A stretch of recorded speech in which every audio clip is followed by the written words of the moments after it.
All right, so for this one, we're going to talk about defining your goals. The reality is, if you don't know what your goals are, then you're probably not going to reach them. And even if you do, you won't know that you reached them because you didn't define them, right? So really, it's just taking time to sit down and say, what is it that I want to get out of this?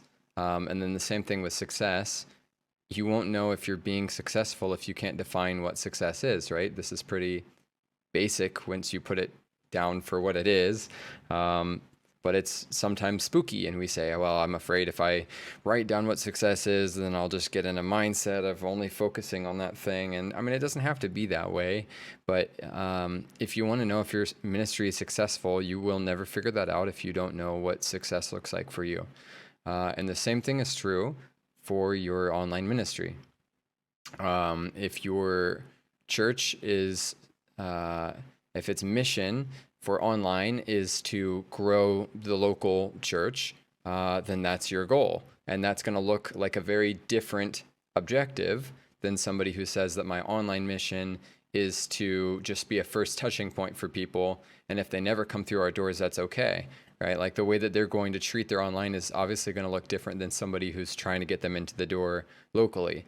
Neither of those are bad, and both of those can have success, but the way that they define success is going to be different for each person and for each church. So, realistically, what you should do now is think about for a while what you want to get out of online and how online can ultimately lead to your mission, ultimately lead to the goals that you have set for as a church, the people that you're trying to reach, the target demographic. Is this going to be a completely different demographic than the rest of your local congregation?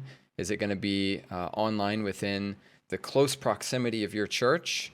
Is it going to be a worldwide event? Is the whole goal to just reach people on Facebook, or is it to reach them on Twitter? Do you have, see, like you have to define what your success is, and then get more specific once you know your essentially new target audience, which that's something else we're going to talk about here in a little bit. But you do have to think about what a success is. And the same way that that's true for the rest of your church, it might be widely different for online than it will be for your local church. And if your whole church is online, an online exclusive church, well, then you really probably should figure out what success looks like for that. But yeah, that's it. Just define what success looks like for you in an online church.